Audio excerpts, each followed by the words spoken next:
es de una estudiante, de nuestros estudiantes de doctorado. Alejandra es una estudiante del área de probabilidad de procesos estocásticos y bueno, es una de nuestros mejores estudiantes y me da mucho gusto que ella haya aceptado participar en este evento y bueno, la tengo con ustedes. Muchas gracias, bienvenidos. Espero que les guste mi plática. Es casi lo que les voy a platicar se trata de más o menos lo que es un modelo matemático. Nosotros generalmente pues estudiamos muchas teorías que luego pues también nos surgen en nuestra mente de forma natural, pues para qué sirven las matemáticas, ¿no?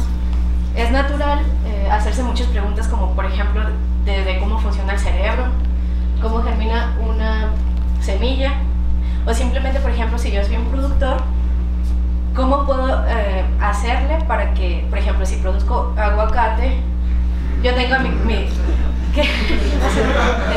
¿Hay gente que cultiva aguacate? Sí, claro, si yo quiero cultivar aguacate, pero nada más cuento, pues, por ejemplo, con una hectárea, ¿cómo le puedo hacer para optimizar ese espacio? Porque no puedo poner las plantas así muy amontonadas, por ejemplo, porque necesitan sol. Entonces lo que se hace es tratar de optimizar el espacio. Entonces precisamente lo que les voy a platicar ahora es de qué se trata la teoría de control óptimo y de juegos dinámicos. Fíjense que mi título dice control de sistemas dinámicos. Sistemas dinámicos, ¿en qué los vamos a utilizar? ¿No? Bueno, entonces voy a comenzar definiendo el contenido, que sería problemas de control óptimo y juegos dinámicos. Entonces lo que les vengo a platicar básicamente son ejemplitos, porque si me pongo a decirles aspectos teóricos, pues aquí se van a dormir todos. Entonces, básicamente más o menos en qué podemos emplear la modelación de matemáticas, en matemáticas. Bueno, básicamente tenemos dos puntos importantes que se llama el descriptivo y el normativo. Eso es como las reglas que se necesita para matemáticas aplicadas. Por ejemplo, si tenemos el descriptivo, ¿qué es lo que me importa realmente en este conjunto de reglas? ¿Qué sería la modelación y el análisis? Entonces, por ejemplo, aquí queremos, por ejemplo, modelar fenómenos físicos, como les decía, por ejemplo, modelar la producción de aguacate o así. Queremos, por ejemplo, predecir o describir algún comportamiento. Por ejemplo, las técnicas que podemos utilizar pues, son ecuaciones diferenciales, álgebra lineal, probabilidad, estadística, computación y todo lo que ustedes quieran, por ejemplo, topología, ¿no? En la parte normativa, pues ya que tenemos el modelo, porque realmente construir un modelo es complicadísimo, es una pregunta que todavía sigue siendo pues abierta, no podemos darle respuesta a todas las cosas o que queramos, dado que ya tenemos ciertas preguntas que queremos, por ejemplo, modelar o responder, ¿no? A partir de ahí tenemos que decir, a ver, si ya está el modelo, ¿será consistente? O, por ejemplo, ¿qué quiere decir una solución para ese modelo? Porque puede ser que pues, pueda tener así un modelo muy bien hecho, pero una solución, quién sabe qué significa, ¿no? Entonces, algunas de las técnicas que nosotros utilizamos para algunos modelos en particular, pues son la teoría de optimización, teoría de control, teoría de juegos y una que se llama teoría de viabilidad, pero esa no la conozco, así que solo les voy a hablar de teoría de control y teoría de juegos.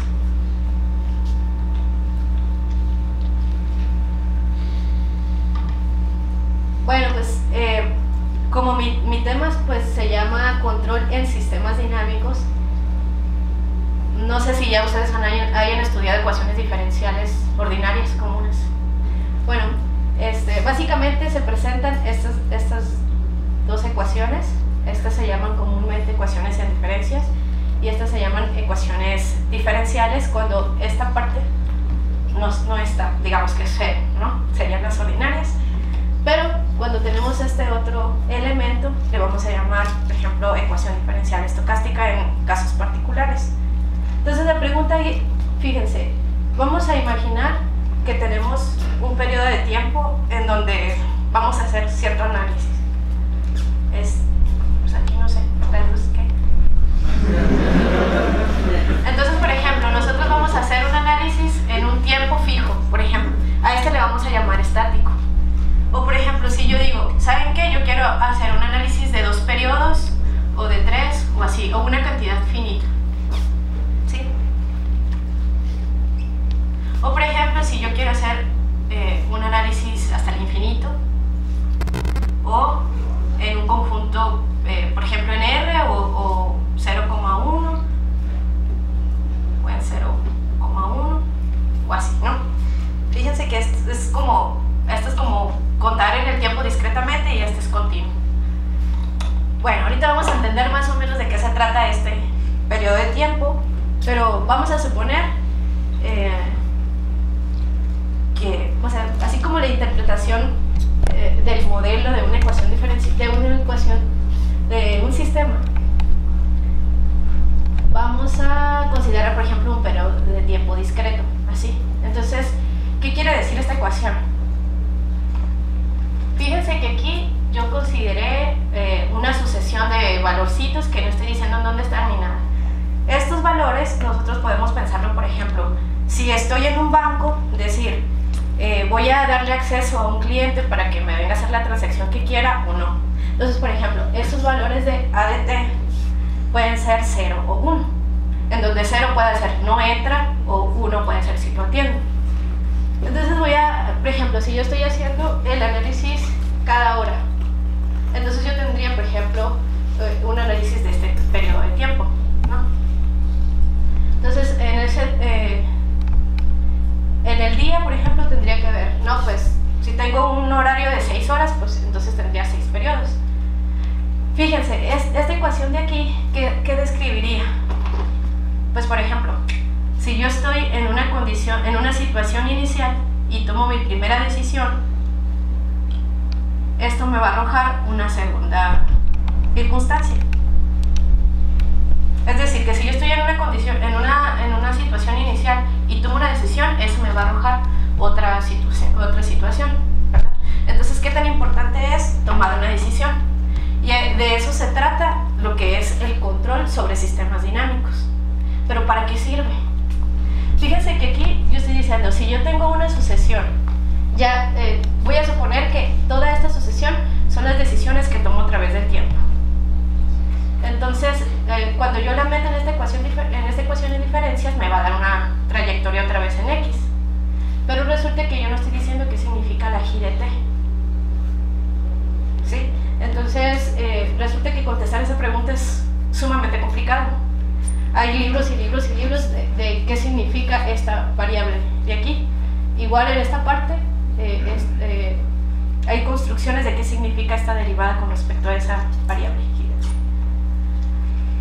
Bueno, por ejemplo, este se llama sistema de producción, que es lo que les hablaba ahorita del banco, ¿no? Por ejemplo, si yo estoy considerando que X de T es el nivel de... no, disculpen.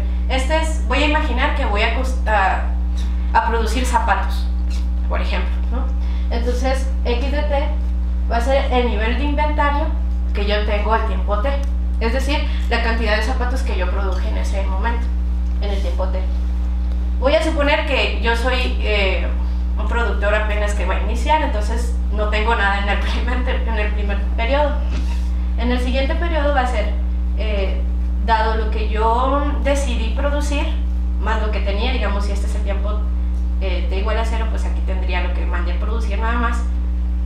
Aquí puede ser más o menos una cantidad que voy a explicar ahorita que se va a ver hasta el siguiente periodo. Cuando yo ya tengo stock, es decir, cuando yo ya tengo que esto es diferente de 0, el siguiente valor va a ser el siguiente.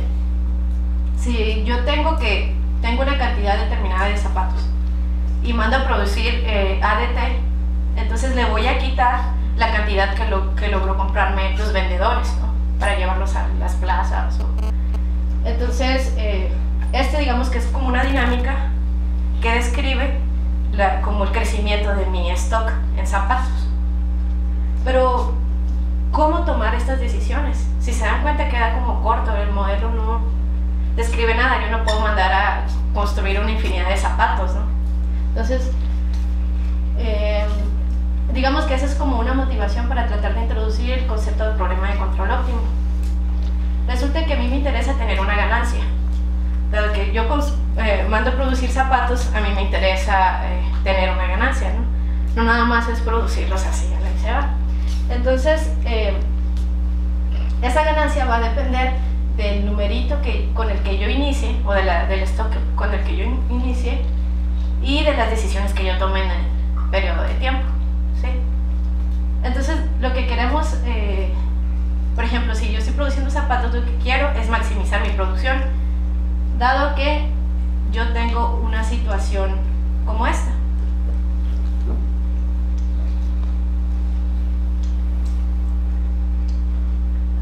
Pero por ejemplo aquí estoy describiendo en general una función que está descrita como B, ¿no? Es típico o es común en la teoría de control que se utilicen este tipo de ecuaciones.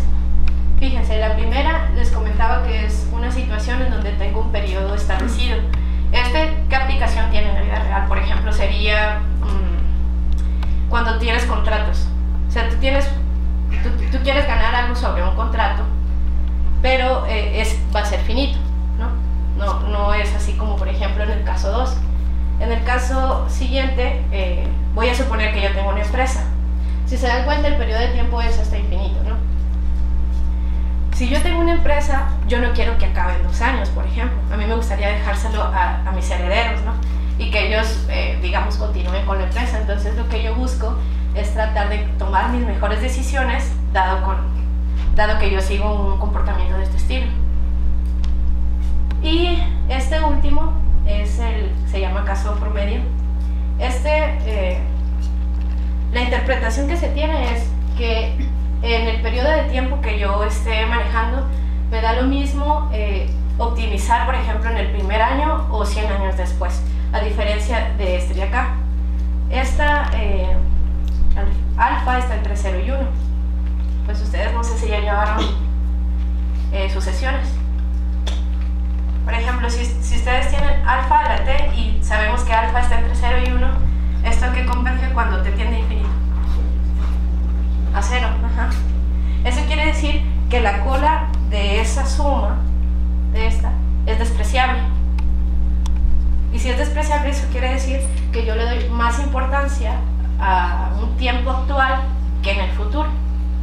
Entonces, aquí digo, ¿sabes qué? Yo quiero que mi empresa no muera en toda la vida. Pero a mí lo que me importa es que como yo estoy viva en un periodo, digamos como de no más de 100 años, si me va bien, entonces lo que a mí me importa es tener la mayor ganancia posible mientras yo esté viva, ¿no? Después los demás que se rasquen con sus propias uñas. Bueno, entonces, otro ejemplo, selección de portafolios de inventario.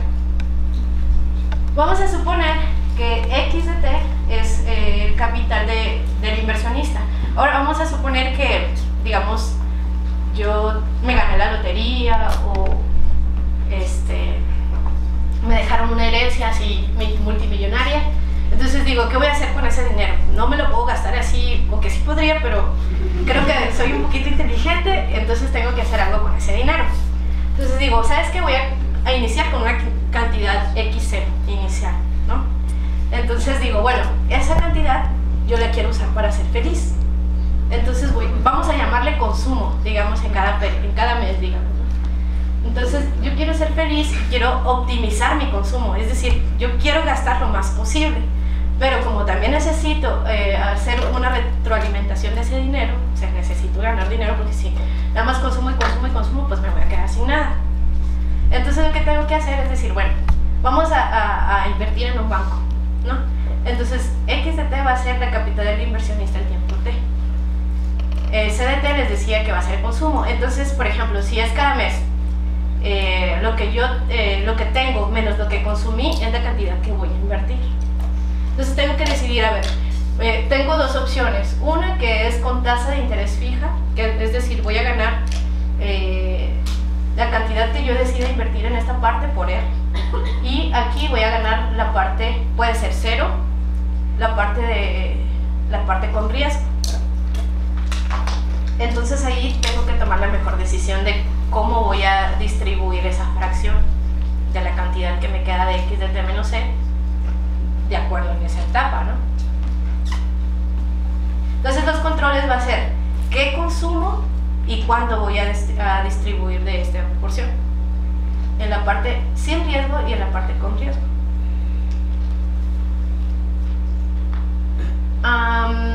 Bueno, entonces, por ejemplo, un modelo que se utiliza para este tipo de circunstancias, o que digamos que yo no me quiero ir a la ruina, es este. Ay. Entonces, fíjense, lo que yo quiero es una función que depende de mi consumo. Es decir, yo quiero maximizar mi consumo, pero tiene que estar sujeto al comportamiento de mi riqueza en el periodo T+1, ¿verdad?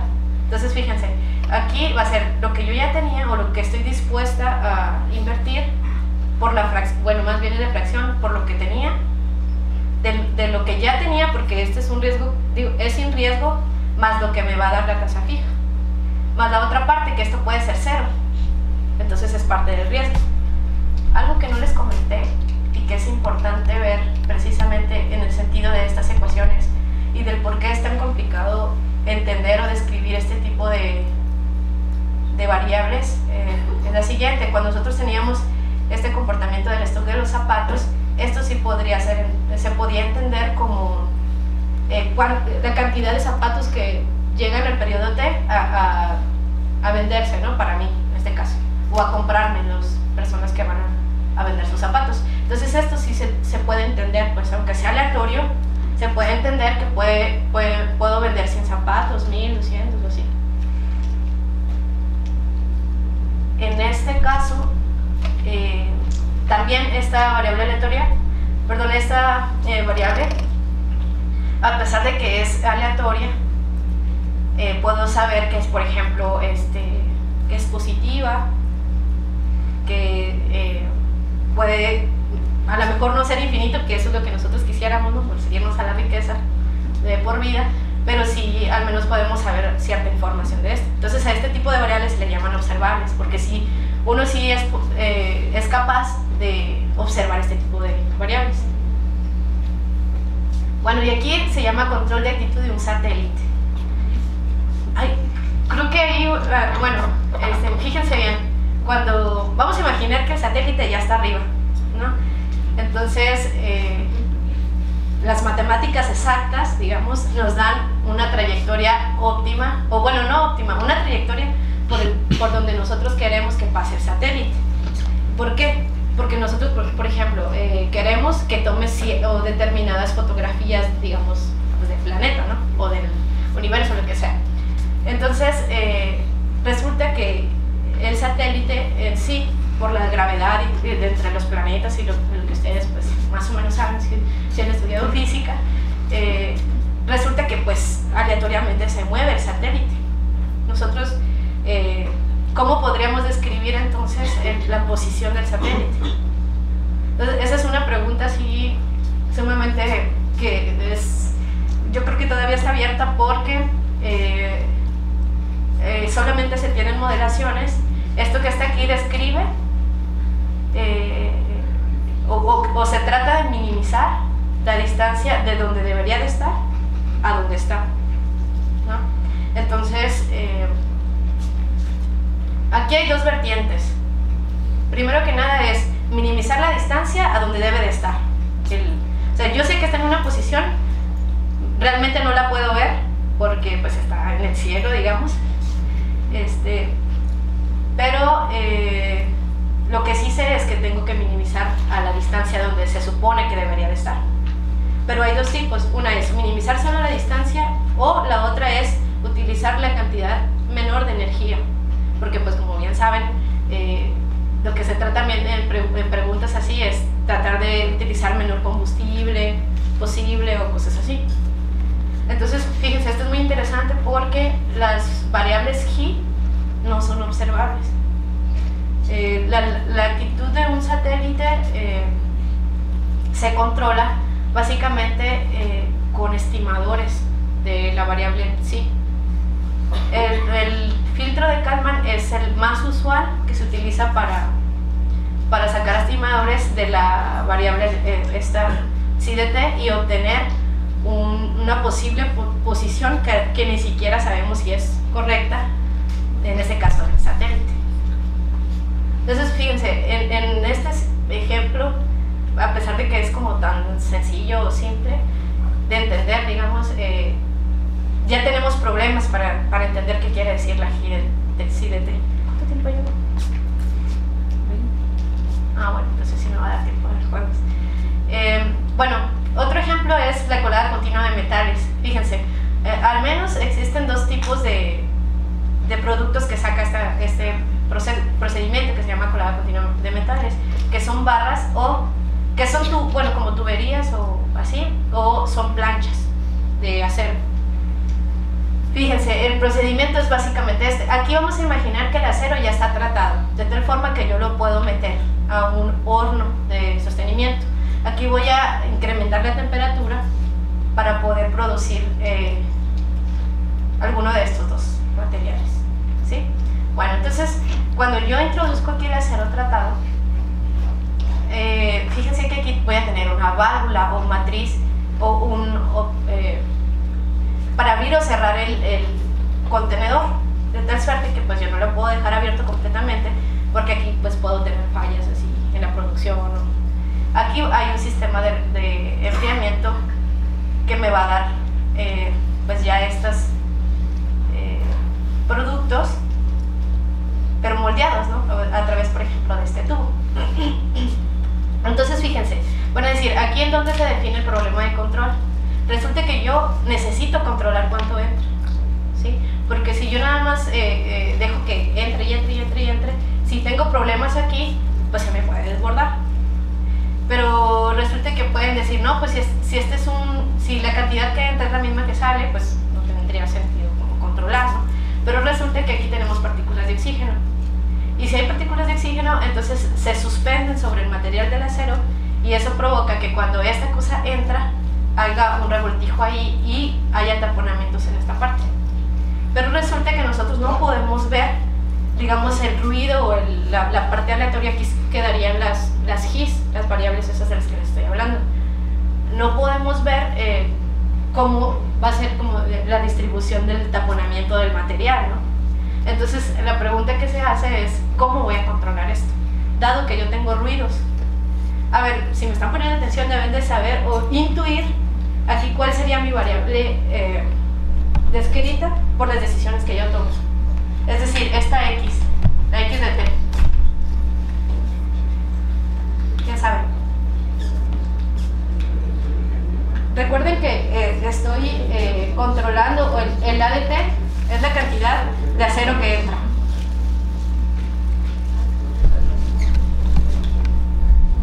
¿Qué es? Despiertan. No es que siempre dicen, ¿para qué serán las matemáticas? ¿No tienen una idea? Bueno, tiene que ver con el nivel de aquí. Exactamente, o sea, el X de T va a ser la cantidad de acero que tengo en el contenedor. ¿Sí? O sea, yo voy a tomar una decisión A de T, que es cuánto voy a meter ahí. Y en el tiempo T esto me va a dar un nivel. Si se dan cuenta, esta es la primera, o el primer ejemplo que les estoy mostrando así un poquito más claro sobre un proceso en este sentido, ¿no? En la capacidad del horno, digamos, es así. Puede tener 0. Bueno, para cada tiempo aquí, estoy diciendo cosas que no son. Aquí debería ser infinito. Para cada periodo de tiempo, yo puedo tener aquí la capacidad del horno. Pero lo importante, lo que les quería decir es que aquí el comportamiento es en tiempo continuo, es decir, ya es una cosa así, ¿sí? A diferencia de los otros que estábamos viendo como por periodos o... Bueno, entonces esto me pareció muy interesante porque creo que ilustra bastante lo que es un problema de control. Pero bueno, entonces la pregunta es, ya nos diste muchos ejemplos de qué es un problema de control. Pero entonces, ¿cómo se resuelve? Entonces, bueno, como son aspectos bastante teóricos, de hacer cuentas y todo eso, pues simplemente les voy a mencionar los caminos típicos que se utilizan para encontrar una solución, que es programación lineal, análisis convexo, principio del máximo y programación dinámica. Los que estudian computación deben de conocer al menos un par de ellos, si es que hay, no sé si hay gente. Bueno, La segunda parte que ya voy a terminar, y que es esta parte justamente en la que yo trabajo mi proyecto de doctorado, es básicamente entender qué significa o los modelos que pueden haber entre varios agentes. Ahorita solamente les he comentado sobre alguien que quiere optimizar algo, por eso se llama problema de control. Solamente es un agente, es una persona, una situación en donde simplemente se toma decisión y se maximiza alguna función, ya sea de ganancia o si es de costo, pues la minimizo. Pero resulta que eso se puede extender a qué pasa si hay dos. Por ejemplo, pensemos en Pepsi y Coca-Cola. Pepsi y Coca-Cola son dos empresas que están tratando de luchar por el mercado consumidor de refresco, ¿no? Entonces, vamos a suponer que solo existen esas dos, aquí al menos en el país mexicano, ¿no? Resulta que no sé si estén enterados de que una Coca-Cola, por ejemplo, de 600 mililitros cuesta 2 o 3 pesos más que la de una de Pepsi de la misma cantidad. Entonces, ¿ustedes nunca se han hecho esa pregunta de por qué cuesta más la Coca-Cola? ¿Eh? ¿Por qué? Entonces la pregunta sería, ¿por qué es más solicitada? Por su sabor, por su producto, por su calidad, exactamente. Entonces ahora les voy a hacer una pregunta inversa. Imagínense que están en las mismas circunstancias, pero Pepsi dice, a mí me vale más, yo voy a poner a Pepsi a 16 pesos y Coca-Cola pues que siga vendiendo su producto, digamos, a 14 pesos. ¿Qué creen que pase? ¿Qué? Se van a la ruina. Exactamente. Entonces ellos deciden a cuánto tiene que estar su producto en el mercado. Y tiene que ver en cómo la gente está influenciada en la compra. Pero entonces todo el tiempo están en pique, están peleando. ¿Por qué? Pues porque quieren vender lo más posible. A eso se le llama teoría de juegos. Ahora, hay dos tipos de cosas en juegos. La que es cooperativa y la que es no cooperativa. El no cooperativo es decir, ¿sabes qué? A mí no me importa lo que haga el otro, aunque me afecte, yo voy a seguir mis reglas. Y el cooperativo es decir, ¿sabes qué? Yo me di cuenta que si no me importa el otro, yo pierdo. Entonces lo que se hace es dividir, digamos, esta teoría entre la parte cooperativa y la no cooperativa. Bueno, entonces les comentaba que aquí los modelos son caso estático, repetido es como, por ejemplo, algo más o menos parecido al ajedrez, digamos, ¿no? Si el ajedrez fuera nada más hacer un movimiento, ahí se acabaría el juego. Pero digamos que se siguen unas etapas. Entonces yo tiro, luego tira el otro, luego vuelvo a tirar yo y así sucesivamente. Digamos que esa es como una idea de como que quiere decir el mismo juego repetido en varias etapas. No es exactamente lo mismo, pero más o menos como es en la intuición. ¿Por qué no es exactamente lo mismo? Porque en este tipo de juegos digamos como que se establece que todos deben de tirar al mismo tiempo. O sea, en el ajedrez no es así, el ajedrez tiro yo, después el otro y así. En este tipo de juegos se establece que todos tenemos que tirar al mismo tiempo. O sea, por ejemplo, Pepsi y Coca-Cola dicen, ¿sabes qué? A la una se establece el precio, o al año se establece el precio del cambio, dependiendo de qué tanto se influyó el peso y así en el año. Entonces, no pueden hacer trampa, pues. No puedo esperar a que el otro tire para yo ver cuál es mi mejor respuesta. Bueno, ¿qué más? Fíjense, la guerra pesquera entre Canadá y Estados Unidos. Hay muchas guerras de esto. Por ejemplo, entre España y Estados Unidos también. Esta es un conflicto que hay porque resulta que a los salmones les encanta, pues, digamos, provocar problemas entre estos dos países al menos. Porque resulta que, no estoy muy segura, ahí me van a tener que, si están muy interesados en el tema, pueden buscar en internet. Me disculpo, no me da tiempo, pero no estoy segura, creo que en Alaska es donde desovan. El chiste es que hacen una trayectoria. Entonces imagínense, aquí está Alaska, aquí Canadá, aquí Estados Unidos, ¿no? Entonces, resulta que los salmones tienen una trayectoria así. Entonces, en una parte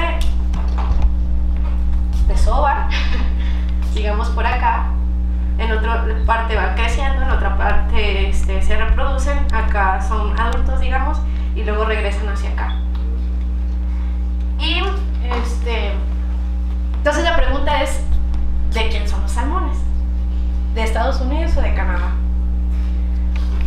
Resulta que pues ellos dicen, ¿sabes qué? Mira, a mí no me importa, por ejemplo, Alaska.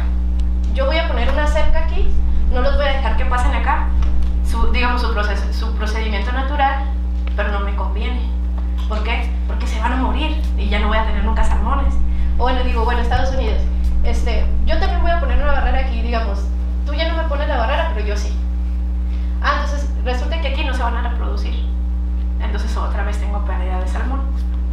Bueno, entonces ya vimos que no me conviene cercar, ¿no? Me tengo que cooperar a fuerza. Entonces, justamente es una solución, es digamos como un planteamiento de entender lo que es la solución de un conflicto, cuando la gente coopera. Resulta que si yo me quiero salir de ese equilibrio para poder obtener una ganancia en este tipo de cosas, no me conviene porque termino perdiendo o termino dañando a los demás. Fíjense, este es un modelo matemático que describe este tipo de cosas. Aquí entendemos la dinámica, digamos que eso se trata mi plática, ¿no? Fíjense, esta G representa una función de crecimiento natural de los salmones. Si esta X de T es la cantidad de salmones que tengo en el tiempo T máximo. Entonces, lo que tenía en el periodo anterior va a ser lo que nació, digamos, y luego aquí le voy a restar la cantidad que se pescó. Aquí tengo, por ejemplo, N pescadores y cada uno de ellos decide extraer ADT, cantidad ADT de salmones. Y aquí este GDT, ¿qué creen que signifique? Otra vez aparece. Resulta que ahora este GDT no es tan simple, digamos, como habíamos visto en los anteriores, sino que se maneja como algo que se llama el movimiento browniano. No sé si lo han escuchado. ¿Sí? Bueno. También, digamos, como su definición matemática es bastante como no intuitiva, pero lo bueno es que sí es intuitivo como platicarlo. Este señor Brown observó este comportamiento cuando una partícula de polen estaba suspendida sobre el agua. Entonces describe el movimiento de esta partícula de polen, pero ven que el movimiento es extraordinariamente, bueno, aquí esto no pasa, ¿cómo se podría decir? Caótico, exactamente. Entonces digamos que desde el que se enfermen los salmones, de que haya, pues no sé, puede haber muchos factores ahí que puedan provocar que la población muera o se incremente. Entonces digamos que por eso se tiene este ruido, pero en realidad lo que se estudia es esta ecuación diferencial estocástica. Ahora, ¿qué significa la deriva con respecto a algo que no es derivable? Hay muchos libros. Entonces, pues si ustedes quieren pueden leer sobre eso. Y ya para casi terminar, otros ejemplos de modelos de juegos. Fíjense que aquí lo que les dije es, tengo una circunstancia y no les quedó de otra más que cooperar. Entonces este es un juego cooperativo en donde, aunque ellos no quieran o quieran obtener su mayor ganancia, no les conviene si no cooperan, ¿verdad? Porque hace que ellos pierdan y pierdan los demás. Entonces a esa solución se le llama solución de Pareto. Y este otro ejemplo, que es de oligopolios, por ejemplo, aerolíneas, trenes, autobuses, electricidad, gas, depende más de cómo soy yo como vendedor. Por ejemplo, si mi producto es muy bueno, como Apple, bueno, no estoy haciendo promoción, pero si es, por ejemplo, muy bueno, me puedo dar el lujo de vender las cosas exuberantemente caras, ¿verdad? Entonces, ahí digamos como que actúo de acuerdo a las decisiones de los demás, sí, me importa, pero también importa qué es lo que yo voy a hacer o cómo voy a motivar el hecho de que yo pueda ganar más. No sé si ubican a un tal señor que se llama Nash, Forbes Nash. Ese señor fue de la época se acaba de morir, de hecho.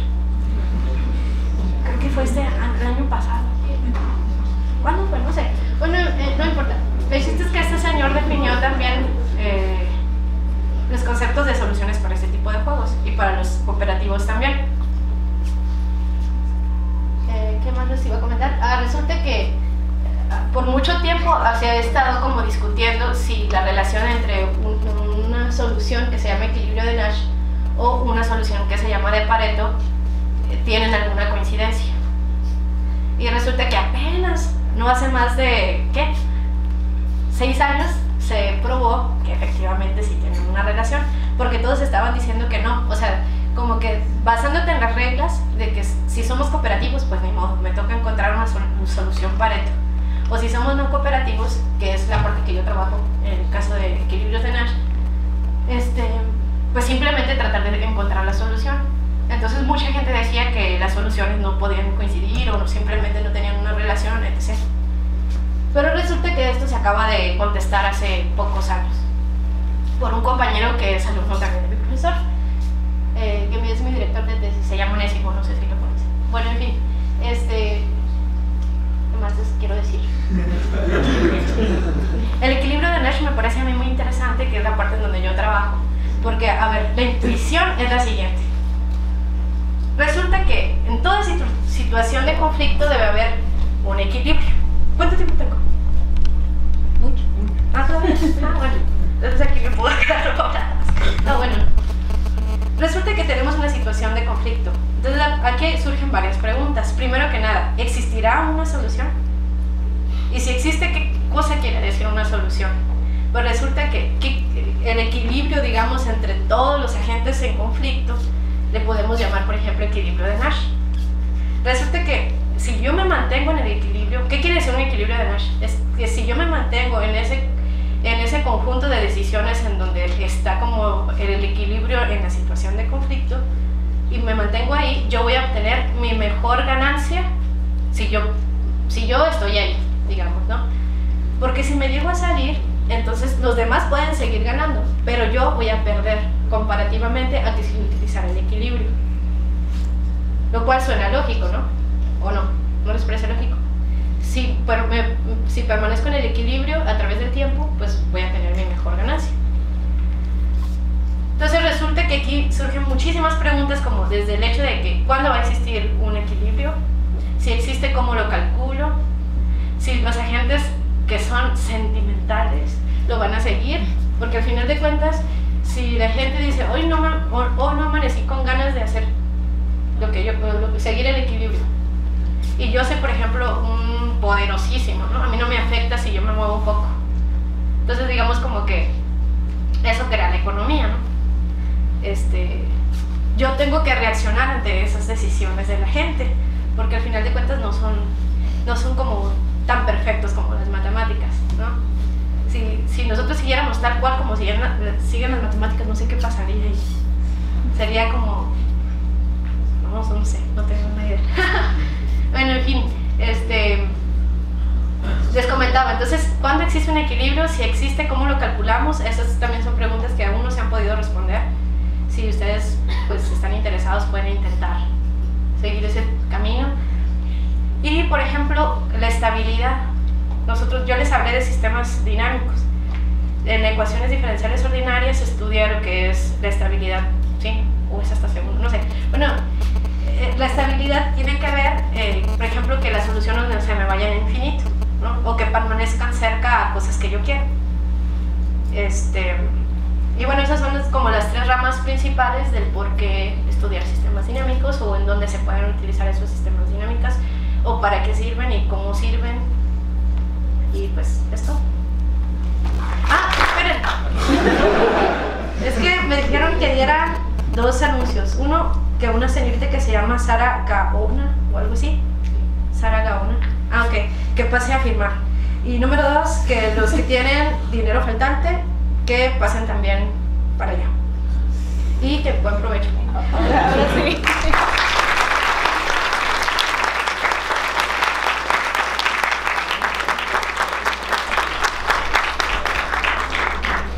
¿Alguna pregunta?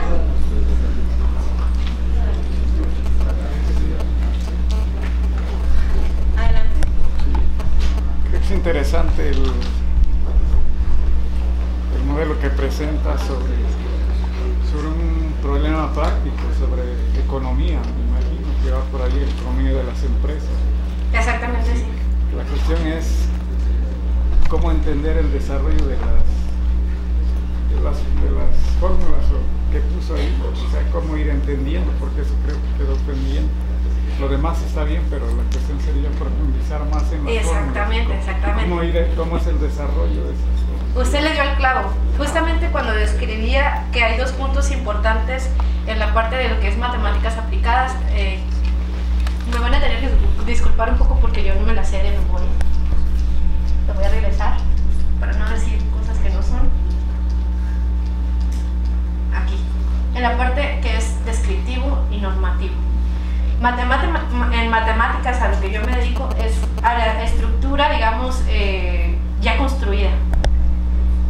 Nosotros nos preguntamos cuándo existe una solución a algo que ya está planteado. Ahora, la parte en donde dice modelación y análisis, que es la parte descriptiva, eso lo hacen otras personas a través de observaciones, cálculos computacionales, bla, bla, bla, y construyen un modelo. Ahora, ¿por qué ese modelo, digamos, modela la situación que quiero? ¿Cómo llegar a entender esas modelaciones? Y justamente de eso se trata como el panorama general de lo que les quise platicar. Básicamente se utilizan mucho este tipo de ecuaciones, y justamente la pregunta que usted me hace es cómo entender esta G y esta D, psi, dt. Y hay libros y libros de cómo se entiende eso. Los ejemplos que les planteé, digamos que son ejemplos en donde se puede ver que son diferentes, que no son objetos similares. En unos casos se pueden entender tal cual como números, en otros casos simplemente se tienen que estudiar distribuciones de probabilidad o que se asocian a los ruidos. Entonces realmente es como lo difícil de las matemáticas aplicadas, que al final de cuentas de tanta herramienta que uno tiene y tanto que uno construye, que realmente uno no está seguro que eso se parezca a lo que realmente es. ¿Alguna otra pregunta? ¿No? Entonces agradecemos a sí, perdón. Entonces, con eso me estás diciendo, no hay una manera general de hacer modelos, no hay una fórmula, no hay una escuela para hacer modelos, sino, digamos, cada maestro tiene su manera de entender las cosas, pueden coincidir unas con otras y se va transmitiendo de maestro a alumno o algo así. No, bueno, a ver si te entendí. Estos sí son modelos estándar, o sea, tú lo puedes ver en economía, lo puedes... Y ya están establecidos bajo ciertas normas, toda la gente lo toma como cierto, ¿no? Ahora, las definiciones sobre las G, esas aún siguen siendo abiertas. Es decir, tú puedes crear una teoría para entender qué son esas G. O sea, hasta ahorita se tiene, por ejemplo, la herramienta de la probabilidad que te ayuda a entender ese tipo de... Por ejemplo, en el caso que les comenté del browniano, hay muchos libros que estudian sobre este proceso del browniano, pero no es la única forma. Existen cosas más generales definidas que se han ido desarrollando para entender ese tipo de ecuaciones diferenciales. Hablaba sobre el modelo cooperativo y uno no, que ya habían encontrado algo relacionado. Bueno, sí. A ver si me entiendes, porque es algo técnico igual. Cuando tú tienes cosas no cooperativas, vamos a partir desde la idea no cooperativa, ¿sí? Entonces resulta que recordemos que son agentes, no son jugadores. Entonces cada jugador tenía una función y cada jugador tenía una decisión. Digamos, le voy a poner así, solamente son dos. Esta C significa la ganancia que va a tener el jugador 1. Y este de acá va a ser la ganancia de acuerdo a esta decisión. Si él decide, va a tener una ganancia así. Pero como les decía, como tiene que ver qué decida él, mi ganancia, igual la ganancia del otro tiene que ver qué decida el contrincante, entonces vamos a ponerlo así, depende de todas las decisiones, ¿sí? Donde A es A1, bueno, aquí T, coma, 2T, ¿sí? O sea, es decir, si esto nada más dependiera de mi decisión, pues simplemente son como dos problemas de control independientes, ¿verdad? Pero como también aquí aquí esta ganancia depende, digamos, si tú eres la otra jugadora, depende de lo que tú hagas, entonces pues ya, tenemos que o ponernos de acuerdo o pelear hasta la muerte, ¿no? Entonces resulta que hay un camino, que aquí, digamos, lo voy a poner así. A esta cosa se le llama función de potencial. Cuando esta función existe,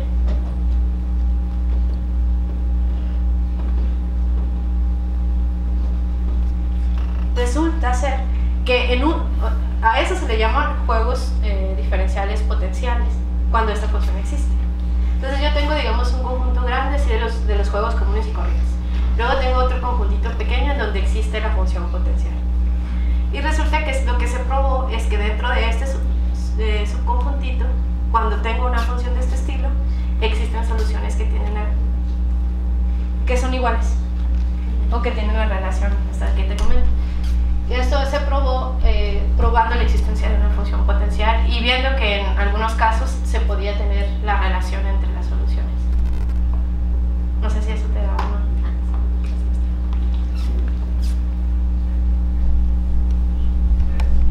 Normalmente, ¿qué se hace cuando el modelo no te devuelve una solución única? Se estudia justamente cuál es el mejor equilibrio. Fíjate que eso creo que todavía no se ha contestado bien, porque realmente eso también es una duda que siempre he tenido, que cómo actúan los agentes o cómo puedo saber con certeza qué equilibrio está utilizando el otro contrincante, porque puede haber más, ¿no? Pero como yo básicamente estudio la parte de existencia y calcularlos, todavía como que esa parte, digamos, ya social, no sé cómo contestarlo. O sea, yo no más llego hasta decirte tiene 2 equilibrios y ya, sino como la parte social así me quedo corta, decirte cómo tomar las mejores decisiones. ¿Alguna otra pregunta? A ver, cubrir todo porque si no les digo que no. Pero eso seguramente debe estar en internet, ¿eh? O sea, ejemplos. Sí, ya sabes que todas lo solucionan en internet. ¿Cómo? Wikipedia no sé. O wiki. Sí, Ok, bueno, si no hay más preguntas, agradecemos mucho la plática de Alejandra.